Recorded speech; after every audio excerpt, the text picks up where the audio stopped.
এটিএমের সামনে দাঁড়িয়ে থাকা দুজন বয়স্ক মানুষ, একজন বৃদ্ধ আর একজন বৃদ্ধা, আমাকে দেখতে পেয়েই আমার সামনে এগিয়ে এলেন। দেখেই মনে হলো ওনারা স্বামী স্ত্রী। আমিও টাকা তোলার জন্যই এটিএমে গিয়েছি। আমি যাওয়ার আগে থেকেই ওনারা দাঁড়িয়েছিলেন। আমার সামনে এসে বৃদ্ধ মানুষটি বললেন, আমাকে টাকাটা তুলে দেবে গো বাবা। কেন দেব না, নিশ্চয়ই দেব। আমি টাকাটা তুলে দেব শুনে এটিএম কার্ডটা আর একটা কাগজে লেখা পিন নাম্বারটা পাঞ্জাবির পকেট থেকে বের করে আমাকে বললেন, নাও বাবা, চলুন ভিতরে চলুন, আমি তুলে দিচ্ছি।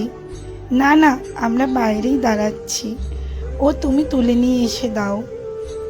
সে কি, আপনি চলুন, আপনার টাকা আপনি যাবেন না সেটা হয় নাকি? কেন হয় না বাবা, সব হয়, ও কিছু অসুবিধা নেই, সে বিশ্বাস তোমার উপর আছেই। ওই ঠান্ডা ঘরে ঢুকলে আমাদের ভয় হয়। তুমি যাও, আমরা বাইরে দাঁড়িয়ে আছি। কি করব ঠিক বুঝে উঠতে পারছিলাম না। এতটা বিশ্বাস করে আমার হাতে এটিএম কার্ডের পিন নাম্বারটা দিয়ে দিল এমন সরল সাদাসিধে মানুষ কেউ আছে নাকি? তা আমি বললাম, কত টাকা তুলবো? 2000 টাকা বাবা। যথারীতি 2000 টাকা তুলে নিয়ে এসে হাতে দিলাম, দিয়ে বললাম, এভাবে সবাইকে বিশ্বাস করবেন না, দিনকাল তো ভালো নয়, কে কখন আপনাকে ঠকিয়ে দেবে আপনি বুঝতেই পারবেন না, টাকা তুলে নিলেও আপনি টের পাবেন না। আমার কথা শুনে বৃদ্ধ মানুষটি হেসে বললেন, বাবা, আমরা পড়ালেখা জানি না, আমাদের এই বিশ্বাসটুকুই সম্বল, ওই বিশ্বাস নিয়েই আমরা বেঁচে আছি। ভগবানকে যেমন বিশ্বাস করি তেমনি তোমাদের মতো মানুষদেরকেও বিশ্বাস করি।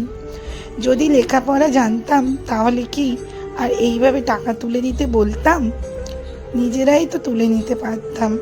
আমাদের মতো গরিব মানুষকে কেউ ঠকাতে পারবে না।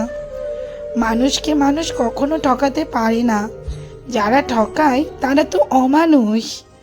আর যদি কেউ টাকাটা নিয়েও নেয় তাহলে বুঝবো সে আমার থেকেও অনেক গরিব। কথাগুলো শুনে বেশ ভালো লাগছিল, তা আরেকটু কথা শুনতে ইচ্ছে হলো। নিজে থেকেই জিজ্ঞেস করলাম, তা এই বয়সে আপনারা এটিএমে এসেছেন, বাড়িতে আর কেউ নেই? না, বাড়িতে আর কেউ নেই, এই বুড়ো আর বুড়ি দুজনের জন্য। আপনাদের ছেলে মেয়ে নেই? ছেলে মেয়ে নেই, ও নিয়ে আমাদের দুঃখও নেই। আমার গিন্নি তখন কাঁদতো, আমাকে বলতো খুব চিন্তা হয়, বুড়ো বয়সে আমাদের কে দেখবে। আমি গিন্নিকে বোঝাতাম, ভগবানের ওপর বিশ্বাস রাখো, ভগবান যখন জীবন দিয়ে পাঠিয়েছে তখন তার জন্য ঠিক ব্যবস্থাও করে রেখেছেন, শুধু বিশ্বাস করতে হবে। আমি তো লিখতে পড়তে জানিই না, আমার গিন্নি তবু নামটা লিখতে পারে। এই বয়সে এসে দুজন দুজনকেই দেখি, যেখানে যাই একসঙ্গেই যাই।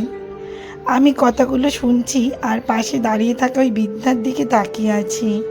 বয়সের অভাবে যেন বৃদ্ধা অনেকটা ছোট হয়ে গেছে। ওনার বয়স 70-72 তো হবেই। রোগাটে চেহারা, ভর্তি সিঁদুর, সে তুলনায় বৃদ্ধকে বয়সের তুলনায় একটু স্ট্রং বলেই মনে হলো। মনের জোরটা যে বেশি সেটা দেখলেই বোঝা যায়। এই বয়সে এসেও ওনাদের ভালোবাসার ঘাটতি নেই। কতটা ভালোবাসা থাকলে এভাবে বলা যায়।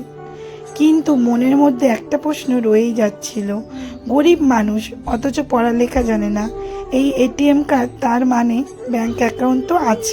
আমি একবার জিজ্ঞেস করি, দেখি হঠাৎ করেই ওই বৃদ্ধের পকেটে থাকা মোবাইলটা রিং হচ্ছে। রিং শুনে পাশে থাকা বৃদ্ধা বলে উঠলেন, ওই বুঝি বাবু ফোন করেছে, ফোনটা ধরো। দেখলাম বৃদ্ধ পকেট থেকে কিপ্যাড দেওয়া মোবাইলটা বের করে ফোনটা লাউড করে দিয়ে বৃদ্ধার মুখের সামনে ধরে বললেন, হ্যালো বলো। ফোনের ও প্রান্ত থেকে ভেসে এলো একটি ছেলের গলা, টাকা তুলেছ তো? হ্যাঁ বাবা।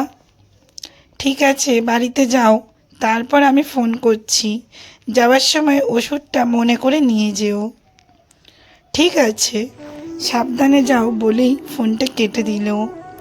তারপর ফোনটা পকেটে রেখে বৃদ্ধ হাসি মুখে বলে উঠলেন, এটিএম থেকে টাকা তুললেই বাবুর কাছে খবর চলে যায়। তারপর ফোন করে জিজ্ঞেস করে টাকা পেয়েছি কি না। আমি বুঝতে না পেরে জিজ্ঞেস করলাম, বাবুর কাছে খবর চলে যায় মানে? কার কাছে খবর যায়? এই যে একটু আগেই ফোন করলো। শুনতে পেলে? ওই এখন আমাদের কাছে ভগবান। প্রতি মাসেই তো ওই টাকা পাঠায়। ব্যাংকে একটা বই করে দিয়েছে। বছর 10 আগে একটা ব্যাগ আমি কুড়িয়ে পাই। ওই ব্যাগের মধ্যে অনেক দরকারি কাগজ আর 20,000 টাকা ছিল। আমি ব্যাগটা পাওয়ার পর থানায় জমা দিই। পরের দিন সকালে যার ব্যাগ সেই ছেলেটি থানায় সে ব্যাগটা নিয়ে যায় আর আমাদের সাথে যোগাযোগ করে। ওটা ফিরে না পেলে ওর চাকরিটা নাকি আটকে যেত। ও বলেছিল টাকাটা বড় কথা নয়, দরকারি কাগজগুলো না পেলে কী যে হতো, অনেক বড় উপকার করলে। তারপর আমাদের এই অবস্থা দেখে ছেলেটি নিজেই বলেছিল, তোমরাও তো আমার আর এক বাবা মা, আমি তোমাদের পাশে আছি। চাকরি পাওয়ার পর থেকে প্রতি মাসে টাকা পাঠায়। মাঝে মাঝে নিজের গাড়ি করে আসে, দেখা করে চলে যায়।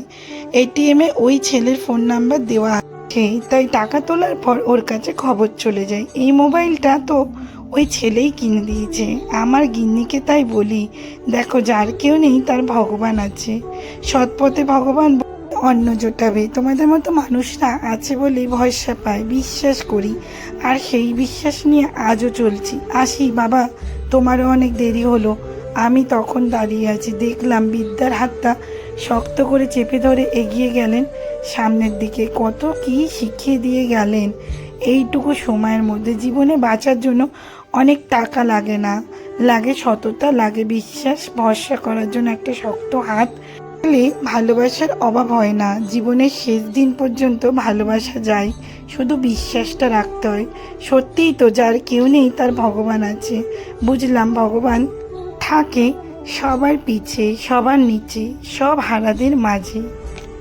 আমি সরজিৎ ঘোষ। ভালো লাগলে অবশ্যই শেয়ার করবেন। আর পাঠে অঞ্জলি ঘোষ।